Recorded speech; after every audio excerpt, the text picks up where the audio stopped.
All right. This is Scott Hambrick. Go to scotthambrick.com. I've been blogging consistently lately. That's kind of new. So I blog a whole lot more than I pod, at least on this channel.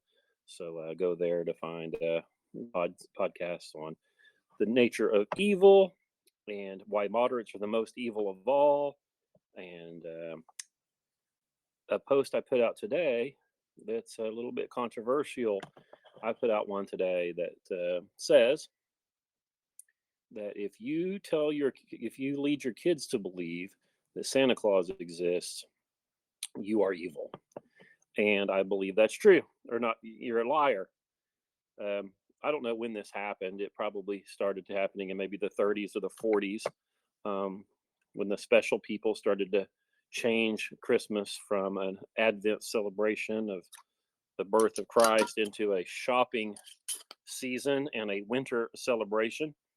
Um, and there were a bunch of stupid TV shows about Santa Claus and Rudolph the Red-Nosed Reindeer and so on. And somewhere along the line, the greatest generation, the people that fought World War II, decided it would be a good idea to lead their children to believe that there is such a thing as Santa Claus, that he is both the boogeyman and a bringer of gifts. He watches you all the time, so if you're bad, he'll punish you, and he brings you gifts if you're good.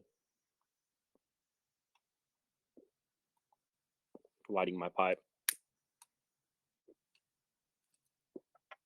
This wasn't. This is a fairly new thing. There's Saint Nicholas. He's a saint in all the proper churches who punched heretics and threw gold pieces up into the window of young women who were destitute to save them from prostitution. Um, that's a good thing, and those stories should be told. But to lead your child to believe that there's such a thing as Santa Claus is to be a liar and to deceive your children for your own amusement and to teach your children that it's okay to lie. Never, ever lie to your children. If you lie to your children, you are a fucking madman or madwoman. That is crazy behavior. It's unacceptable. Some of you are saying, oh, but what about the magic of Christmas? Or I enjoyed it so much when I was a child and I've looked forward to sharing these things with my child. Well, that just means your parents were liars and they have conditioned you to think that it's okay to lie for the amusement of the parents. It is not okay to lie to your children. I don't know what else to say about that. We don't lie to our children. I've had some people email me and ask me specific questions. This pipe is going out because when I'm having to talk to you, it's hard to keep the pipe lit.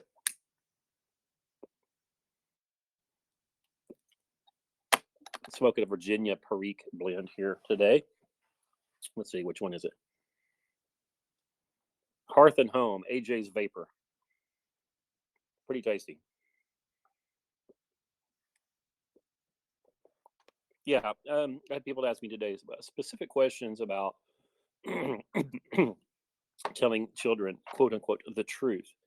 Never lie to the kids, but that doesn't mean they need to know everything or that they need to know all the details of a situation. Uh, if a loved one is ill, they need to know that person is ill. They may not need to know that um, every single detail of that illness, and um, they don't need to be brought in on the details of the illness that would cause them to feel like they were involved in the decision making. They just need to be know. They just need to know what is going on. Aunt Susan um, has myocarditis because she took the vax, and they're putting her, and she also got COVID again, and they're putting her on a ventilator to help her breathe. But no, dear children, that most people don't get off the ventilator. Most people die. And we're going to go see Aunt Susan and pray for the best for her. They don't need to know all the details. That's enough. Again, not a lot of detail. You're getting divorced. Well, you're an asshole. Don't get divorced. But If you're getting a divorce, sometimes they need to happen. They don't need to know all the details. Mom and dad are getting a divorce. We're going to try to make this as easy for everyone as possible. But don't lie to your children. Do not mislead your children. Don't do it. It's not okay. It is not okay. Christmas is coming, clearly, and I'm aware of several families who aren't having a Thanksgiving this year and probably won't have a Christmas because the boomers, the older people in the family, mostly, sometimes it's normies, but the boomers are not wanting to be around the unvaccinated. Our pure blood friends are being excluded from their families. Please do not be angry about this. It's confusing, it's pointless, it's crazy, but please don't be angry about it. Just receive the information.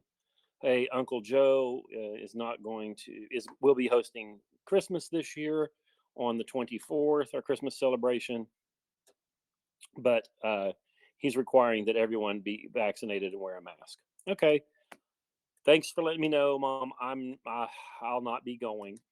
Right, that's appropriate response. And then you need to schedule your own celebration.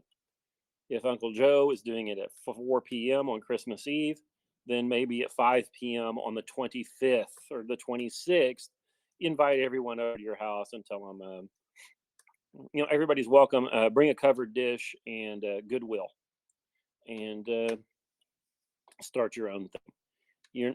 You're not going to be able to change these people. The lines are drawn, and we just have to go on. We just have to go on. You can't let that bother you. So if you're in that position, don't be angry. Don't lash out. Remember, we don't we don't critique. We don't tear stuff down. We just create. So take in the information and then create a new celebration. Do your own thing. All right. That's all I wanted to talk about on this one. You can go to scotthambrick.com, go check out all my blog posts. Please do pass them along. If you've got some liar in your family who thinks it's cute to tell their kids that Santa Claus is watching them all the time and slides down their chimney, burgles their cookies, and leaves stuff under the tree, send them my blog post, and I'll be the bad guy for you. And I will let them know in no uncertain terms that they are a awful, disgusting liar. All right. You guys have a wonderful Thanksgiving. And if we don't talk before then, a Merry Christmas.